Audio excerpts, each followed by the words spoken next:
Boa noite, amigos. É uma alegria muito grande poder estar aqui hoje, onde vamos partilhar um pouco mais do Evangelho do Cristo. E a gente agradece ao convite da diretoria do Grupo de Fraternidade Espírita Severino Chagas. E renovando, gostaria de dizer que estava com saudades de trocar conhecimentos, agora trocando vibrações com todos os amigos deste centro, com todos os frequentadores, a todos vocês que estão nos assistindo. Renovo a minha alegria e rogo a Jesus e a espiritualidade amiga que nos ampare no estudo da noite, para que possamos tirar toda a essência da lição de hoje. O tema sobre o qual vamos refletir, ele está contido no livro Pensamento e Vida, o item número 20, capítulo número 20, que fala sobre hábito. E é um tema interessante porque ele se relaciona diretamente aos nossos costumes, aos nossos sentimentos já arraigados, às nossas manias, e ele vai trazer para nós maneiras com que a gente possa modificar esses hábitos que trazemos de longa data. Por isso que é tão difícil a mudança de hábitos.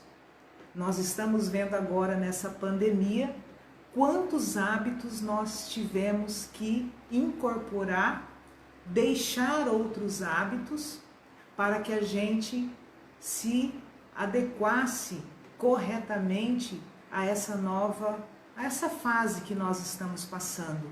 O uso da máscara, o álcool em gel, o ficar em casa, tudo isso para nós é muito novo. E a gente vê na mídia sempre, olha, na cidade tal, as pessoas ainda andam sem máscaras, não conseguem respeitar, muitos ainda estão em aglomeração. Então, é um exemplo simples, mas que nos dá uma ideia do quanto esses hábitos podem nos tornar melhores ou fazer com que a gente fique estacionado, uma vez que o espírito não regride. Para adentrarmos a esse assunto, nós vamos nos recordar aqui da questão número 685A do Livro dos Espíritos, onde Kardec nos traz uma definição interessante de educação. Nós sabemos que na base do Evangelho, como também da doutrina espírita, está o processo educativo. Ele é o fundamento, o alicerce de qualquer transformação real que podemos ter em nossa vida. Transformação esta para melhor. Sem a educação de nós mesmos, dos nossos sentimentos, do nosso ser, não alcançaremos uma vida mais harmonizada com as leis divinas, com o Evangelho, sem essa educação. E nessa mesma questão, Kardec nos fala o seguinte, que a educação é a arte de formar caracteres, formar o caráter que resulta nos hábitos, porque educação é o conjunto dos hábitos adquiridos. Olha que interessante. Às vezes a pessoa fala assim, eu não tenho o hábito de escovar os dentes após o almoço ou após o jantar. Ou eu só tenho o hábito de escovar os dentes após o almoço. Então, isso aí demonstra o quê? Que ele não foi habituado a fazer essa higienização bucal. Então, ele não criou esse hábito. Então, educar e educarmos-nos significa pensar melhor os hábitos que nós temos adquiridos, bons ou ruins. Educar a nós mesmos significa construir hábitos felizes ou modificar os hábitos que nós queremos nos livrar. Veja bem, a cada nova reencarnação, a cada nova oportunidade que o Criador nos oferece, é para quê? Para nos melhorarmos, para nos educarmos. Educar o quê? O nosso sentimento. E isso requer muito esforço de nossa parte. Por que requer muito esforço de nossa parte? Porque o hábito, na verdade, ele é uma coisa que a gente fez por tanto tempo que a gente faz sem perceber. Então, Emmanuel, nesse livro Pensamento e Vida, ele nos diz assim: o hábito é uma esteira de reflexos mentais acumulados, operando constante indução à rotina. É aquilo que de tanto eu fazer, a minha mente já se condiciona a buscar aquele caminho. Então, caminho que muitas vezes eu estou trilhando há séculos, há milênios. E muitas vezes estou tendo a cada reencarnação, a cada nova oportunidade, uma chance de melhorar esses hábitos, de educar os meus sentimentos, de educar o meu espírito, os meus desejos, de frear. O que Kardec define como verdade? Reconhece-se o verdadeiro espírita pelo esforço que faz em domar as suas más inclinações. Domar. Então, domar é uma palavra forte para ver que muitas vezes nós trazemos instintos ainda de vidas anteriores que nós precisamos frear. E para isso, muitas vezes, a espiritualidade se utiliza do sofrimento, das dores, das dificuldades que todos nós passamos. Então, muitas vezes, a pessoa nasce com um problema no fígado, um problema no rim, um problema no estômago. É um freio para que ele consiga dominar aquela tendência que ele tinha, ou para o álcool, ou para o tabagismo, ou para as drogas. Então, são recursos que a espiritualidade amiga se utiliza para que nós possamos colocar o nosso esforço. Muitas vezes Deus já nos dá aquilo, já é um freio para que a gente reflita mais antes de agir. Por exemplo, uma pessoa vai ao médico e descobre que ela está com diabetes. O que o médico fala para ela? Olha, você vai ter que mudar totalmente os seus hábitos alimentares. Você vai precisar se reeducar para que você não agrave o seu problema. Assim também o exercício físico. Quantos de nós inicia a caminhada, inicia andar de bicicleta, começa na academia, vamos uma semana, duas, tô desanimado, não vou mais não. Hoje porque eu tô cansada, amanhã porque eu cheguei tarde, chega no final de semana a gente fala assim, nossa, essa semana eu só andei um dia, né? E já passou várias matérias que para que uma atitude nossa se torne um hábito, como o caminhar, nós temos que fazer por 21 dias consecutivos, né? Mas Às vezes varia de pessoa para pessoa. Tem pessoas, eu, por exemplo, já entrei na academia umas 8 vezes. Entro, fico 1 ano, 2, saio e assim vai, né? Então, o que acontece? Nós precisamos ter foco, nós precisamos ter força de vontade, trabalhar, nós precisamos ter disciplina. Essa palavrinha é a chave para que a gente consiga modificar os nossos hábitos, nos disciplinar. Olha, se isso não me faz bem, eu necessito mudar de hábito. Eu necessito fazer alguma coisa para que isso melhore. Eu não posso passar a minha reencarnação inteira fazendo algo que não me faz bem, que está me levando a quê? Ao suicídio.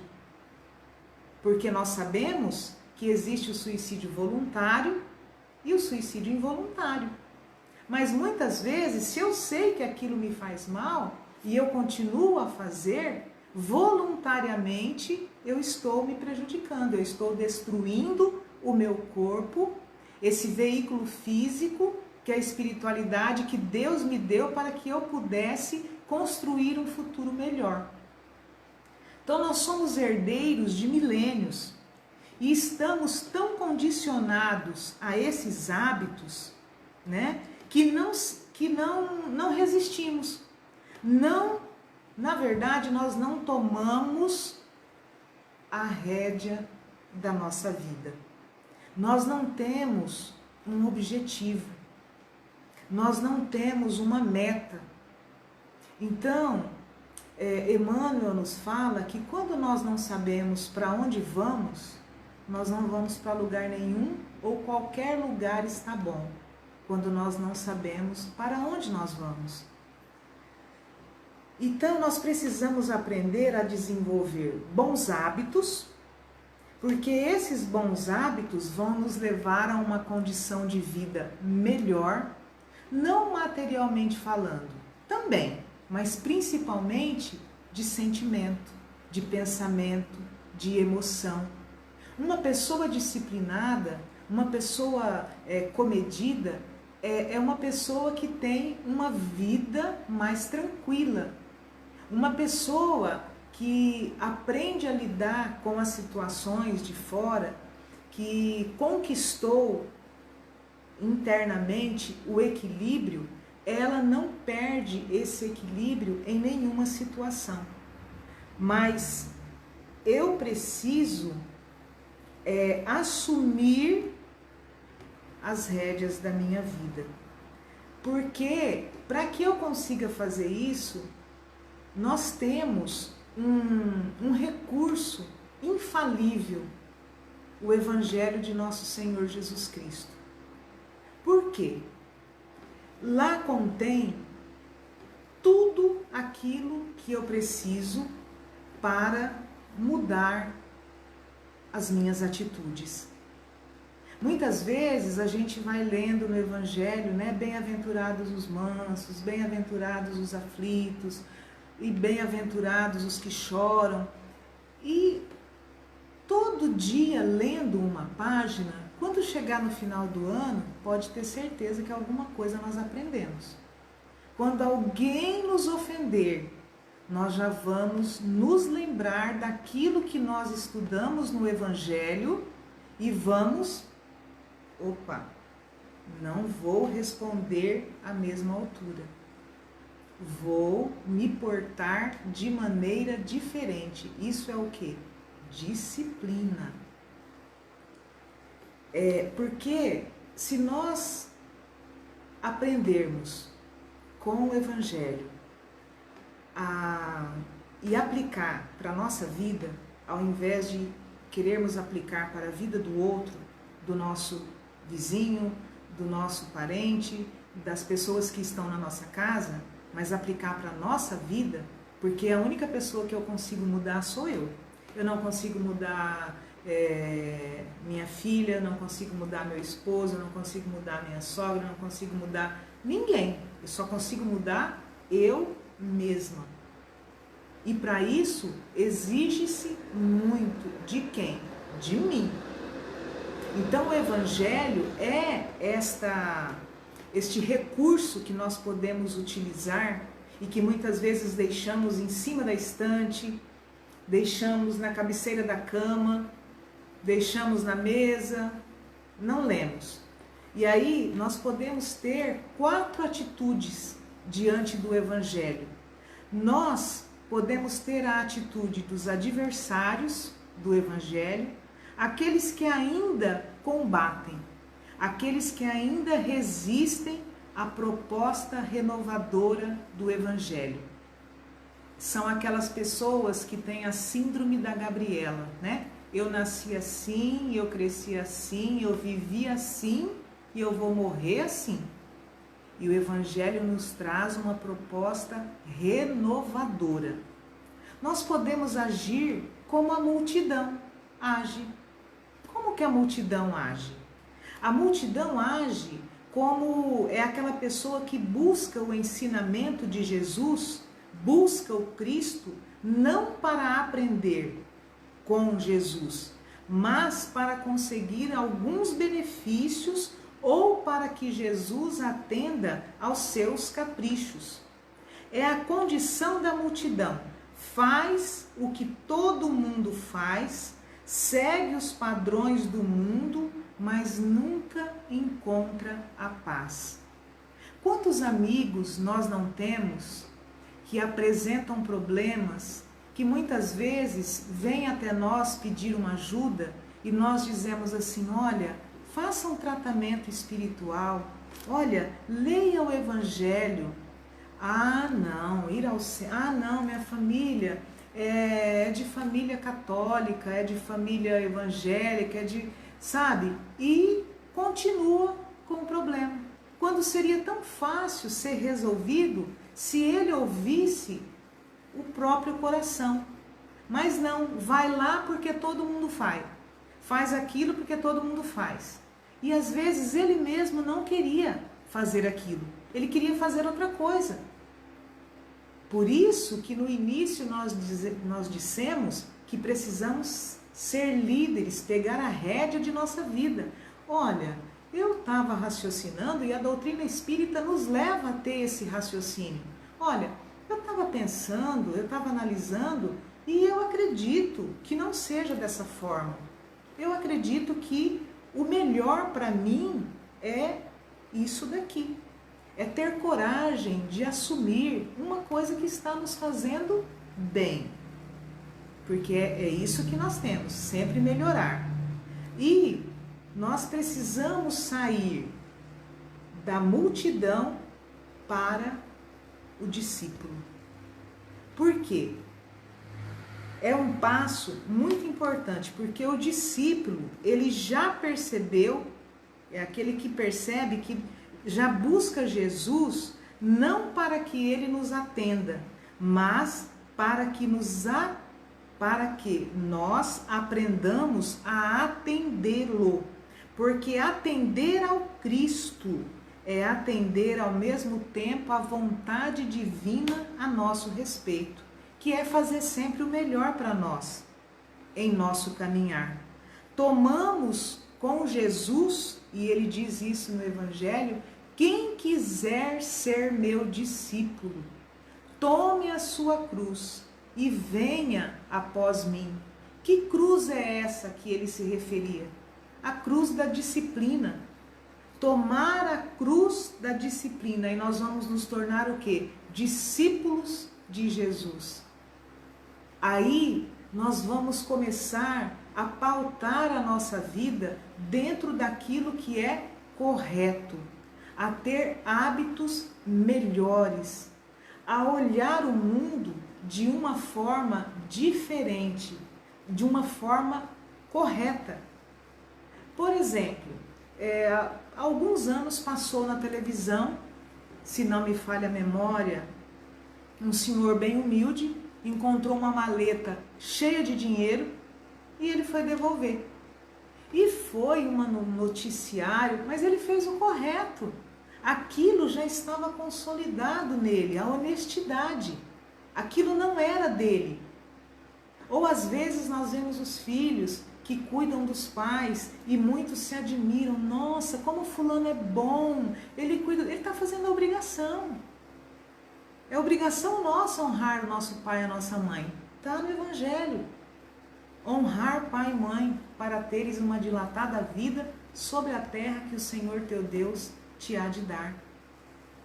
Então, atitudes que eram para ser normais se tornam atitudes miraculosas. Nossa, fulano achou e devolveu. Não era dele. Ele é honesto. Ai, fulano fez isso. É a forma correta. Ele já solidificou esses hábitos no seu interior. E depois, né?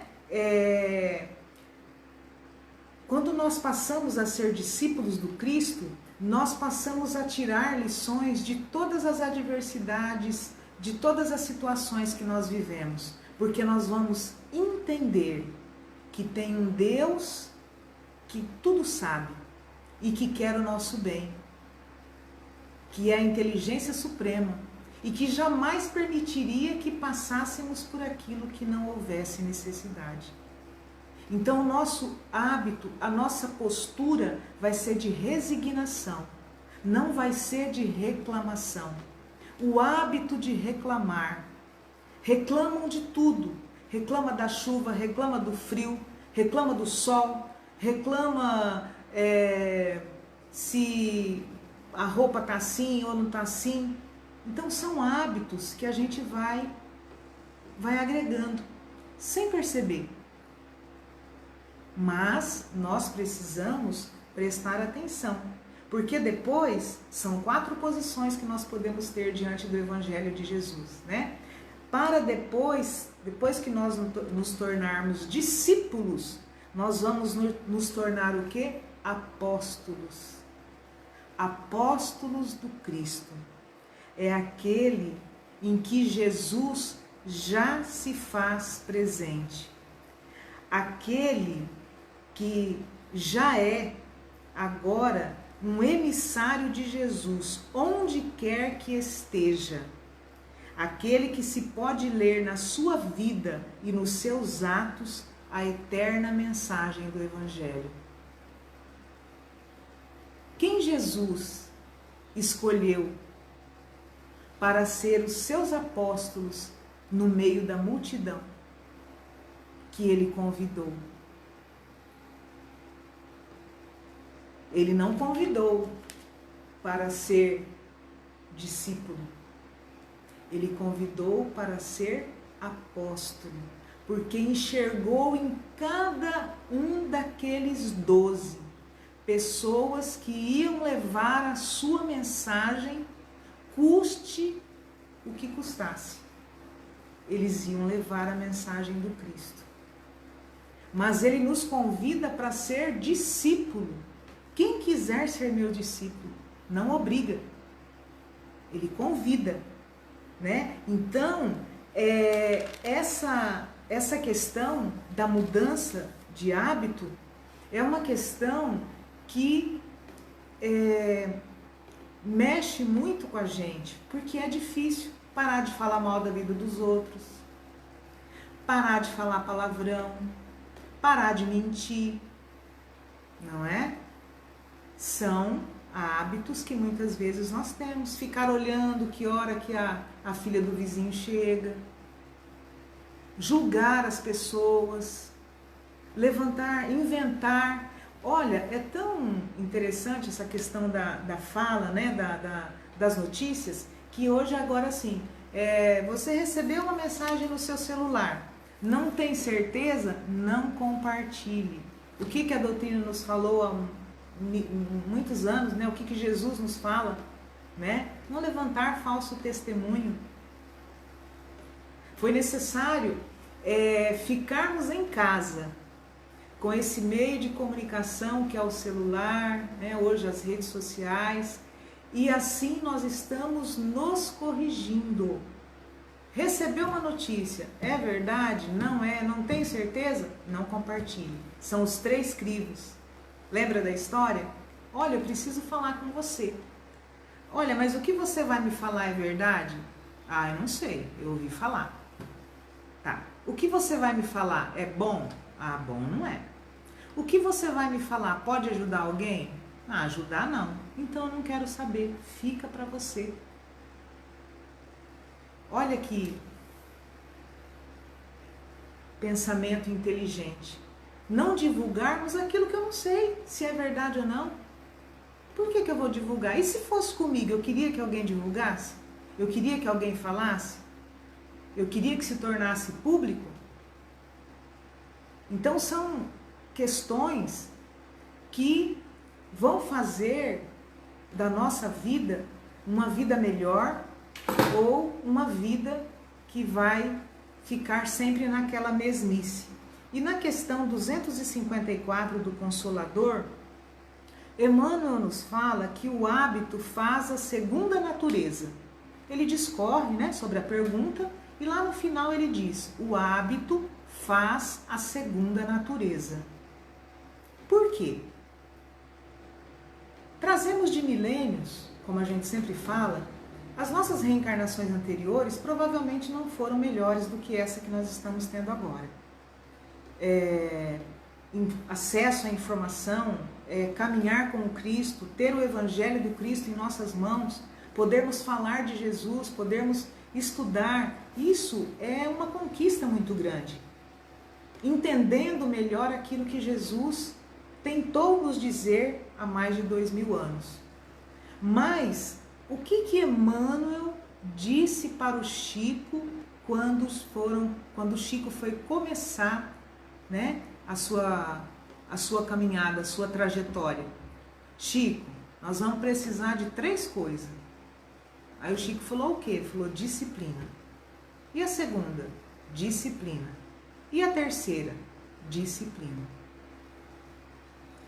As 3 coisas, disciplina. Porque sem a disciplina não vamos chegar. Porque a disciplina, ela vem antes da espontaneidade. Ela vem antes. Eu preciso me disciplinar para que depois aquilo se torne um hábito. Quando que vai ser um hábito? Quando eu já estiver com aquilo consolidado dentro de mim, aquilo já faz parte de mim. Ah, mas eu sou assim mesmo, a pessoa que faz o bem, que ela pratica o bem, parece que, né, aquilo já está solidificado dentro dela, né? E uma coisa interessante, nós sabemos que para o nosso espírito evoluir, chegar à perfeição relativa que todos nós estamos destinados, nós precisamos de são duas asas que vão nos fazer voar, né? Chegar ao nosso objetivo, que é o intelecto e o moral, né? A parte moral. E no livro Rumo Certo, Emmanuel, ele nos fala que sabedoria é a soma de lições infinitamente repetidas no tempo. Nós adquirimos a sabedoria. São lições que nós repetimos infinitamente. E aquilo vai nos tornando uma pessoa sábia. E virtude é o resultado de experiências incomensuravelmente recapituladas na vida. Ou seja, não é na primeira viagem que nós vamos nos tornar santos ou espíritos evoluídos. Iremos habitar os mundos ditosos e felizes. Não. É toda uma graduação, uma construção. E no livro No Mundo Maior, né, é uma conversa que Calderaro tem com o André Luiz. Ele nos fala sobre a casa mental. Ele nos fala sobre o processo de construção de novos hábitos. E ele nos dá o exemplo, ele compara a nossa mente com uma casa. É bem interessante, por isso o nome, né, da lição, a casa mental. Acho que é no capítulo 3, se não me falha a memória. Ele vai falar sobre a casa mental. Então ele fala que a nossa mente é uma casa. Então nós temos o subconsciente, que fica aqui, né? Que ali está todo o nosso passado, né? É o subconsciente, é o arquivo de tudo que conquistamos. Nesse subconsciente moram o quê? Os hábitos. Depois nós temos o quê? O consciente, que é o nosso presente, né? Nesse consciente, quem que mora? O esforço e a vontade. E nós temos o quê? O superconsciente, que moram no superconsciente o ideal e as metas superiores. É o vir a ser, é aquilo que nós almejamos de meta para a nossa vida. Então, para que eu possa conquistar um hábito, ou para que eu possa mudar um hábito, o que eu tenho que fazer? Eu tenho que ir lá no telhado, que é no superconsciente, onde estão as minhas metas, onde estão os meus ideais superiores, a minha vontade de ser melhor, pegar aquela sementinha, trazer para o térreo, né? Que é onde mora o esforço e a vontade, trabalhar aquilo com muita determinação, com muita força de vontade mesmo, né? Para que aquilo se solidifique e vá para o meu subconsciente. E aí então eu mudei o hábito. Olha que interessante. Então são 3 níveis. Então aquele que não tem meta, que não busca no telhado uma meta, um objetivo, né? Ele vive a vida ao sabor do vento. Ele não tem direção, ele não sabe para onde vai. Mas aquele que busca no telhado, lá no superconsciente, ele busca uma sementinha, ele traz essa sementinha no térreo e trabalha todo dia, todo dia. Hoje eu não vou falar mal da vida do outro, hoje eu não vou beber, hoje eu não vou fumar, hoje eu não vou ficar nervoso, hoje eu não vou ficar colérico, hoje eu vou ser mais compreensivo. E assim, escolhe uma virtude, trabalha uma por vez, até que aquilo se torne realmente parte de nós. Porque quando o Cristo disse que a vossa mão esquerda não saiba o que a vossa mão direita dá, é isso aqui, é quando nós chegamos nesse patamar, quando o hábito de fazer o bem se solidificou dentro de nós. Então eu não vou alarmar, eu faço bem pelo bem. Eu faço bem porque aquilo para mim é normal. A pessoa, e na questão 894 do Livro dos Espíritos, né, Kardec pergunta, mas tem pessoas que fazem o bem sem esforço nenhum. Parece que para ele aquilo já se tornou um hábito. O que a espiritualidade responde? Nessa pessoa, o progresso já está realizado. Ela se esforçou e conquistou essa virtude. Não caiu do céu, porque Deus não privilegia ninguém. Na lei de Deus existe esforço da criatura para que ela possa se melhorar. O que Deus nos deu é o livre-arbítrio. Então Deus é tão bom que nos deu a liberdade de plantar. E Ele é tão justo que Ele nos deu a liberdade de colher. Ou seja, colheremos aquilo que plantarmos. Então naquela pessoa em que o bem já é um hábito, é porque ele lutou em épocas anteriores e conquistou. Então o bem só estará consolidado em nós quando nem divulgarmos o bem que fazemos. Quando nós transformarmos o ideal em hábito, pegarmos pequenas sementes no superconsciente e trazer para o nosso dia a dia, trabalhar com o nosso esforço e a nossa vontade, a alavanca da vontade. Emmanuel sempre se refere dessa forma. A alavanca da vontade. Olha o poder da vontade. Eu quero, eu posso, eu consigo. Pensamento positivo. Deus não joga dados. Você não vai de uma hora para outra dormir de um jeito e acordar do outro. O que acontece? O que acontece conosco? Nós nos enganamos depois do berço. Né? Quando a gente chega aqui e vê tudo maravilhoso, a gente se esquece às vezes dos compromissos que assumimos antes de reencarnarmos. Então a gente se engana depois do berço. Vive na ilusão, né? Como se fosse tudo maravilha, né? Vamos comer cachorro quente, tomar Coca-Cola, que é isso aí. Para depois nos desenganarmos depois do túmulo. Quando a gente chega na espiritualidade, a gente fala, poxa vida, quanto tempo eu perdi com bobeira. Quanta oportunidade eu perdi de me melhorar.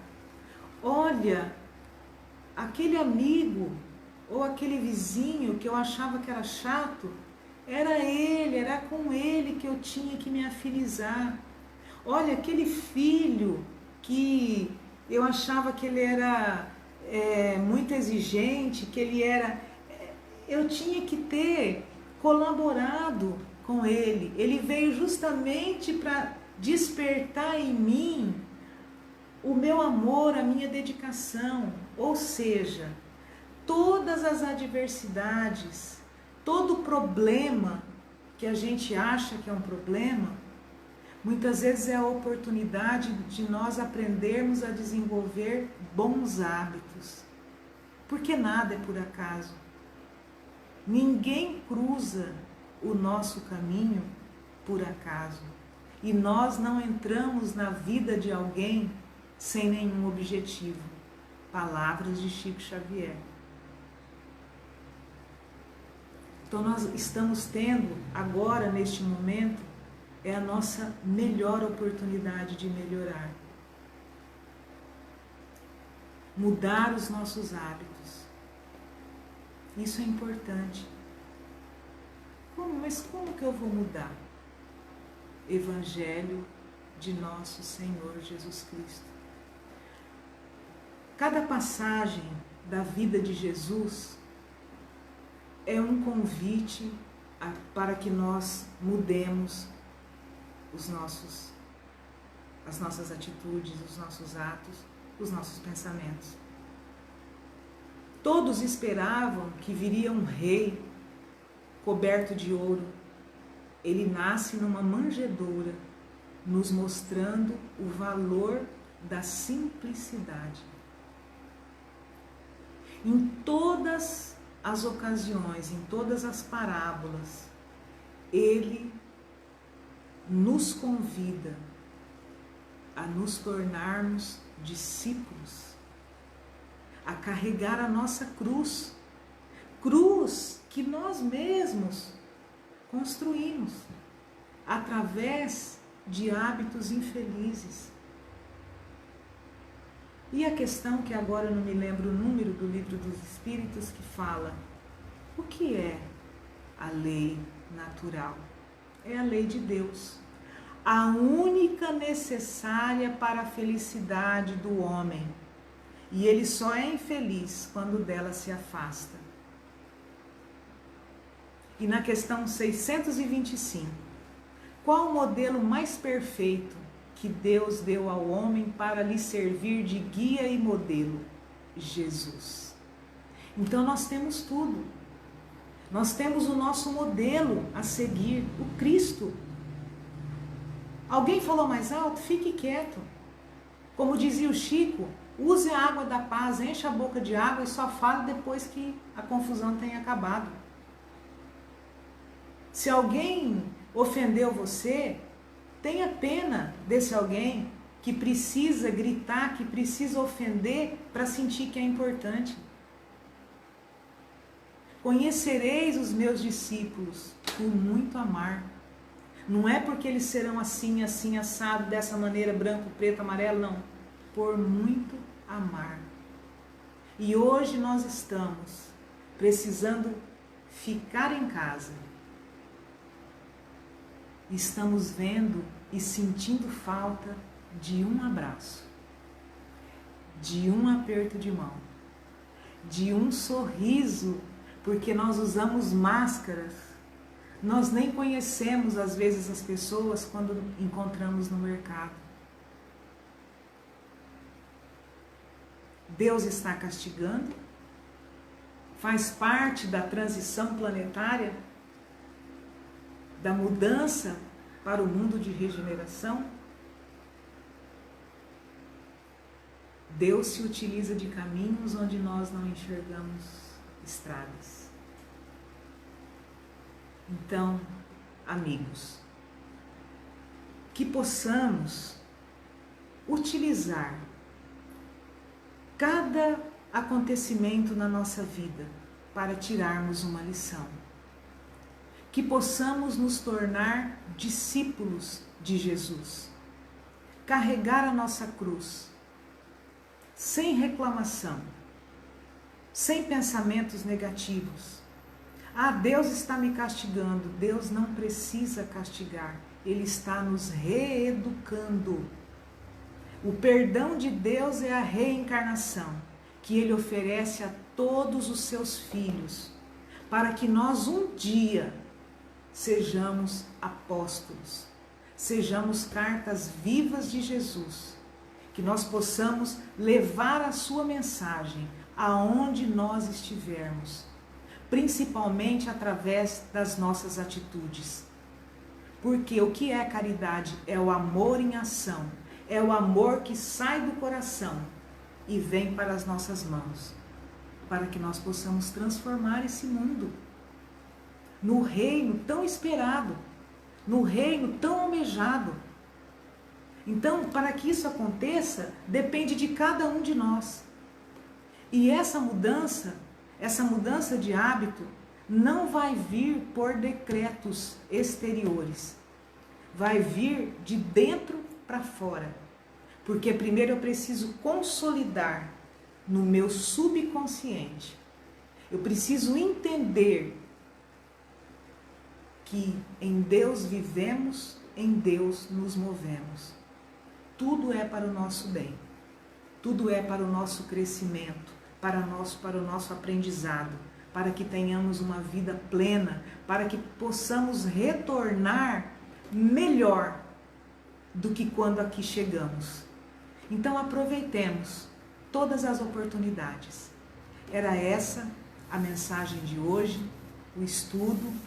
Eu agradeço a Deus por esta oportunidade de trabalho, agradeço a espiritualidade amiga por todo o apoio, por todo o envolvimento, agradeço a Jesus, esse amigo incomparável de todas as horas, agradeço a vocês por partilharem, comigo, por a gente ter partilhado esses momentos de reflexão, e rogo a Jesus que ampare a cada um de vocês, que dê sempre saúde, força, coragem, entendimento, paciência e vontade de mudar. Porque juntos nós podemos, juntos com Jesus nós podemos. Não precisamos ter medo, porque quem está no comando do nosso barco, chamado vida, é Jesus. Ele é o governador do orbe, ele é o governador do planeta Terra, está conosco desde a hora primeira. Confiemos e caminhemos juntos, de pensamento positivo, porque tudo, nada se perde, nada se cria, tudo se transforma.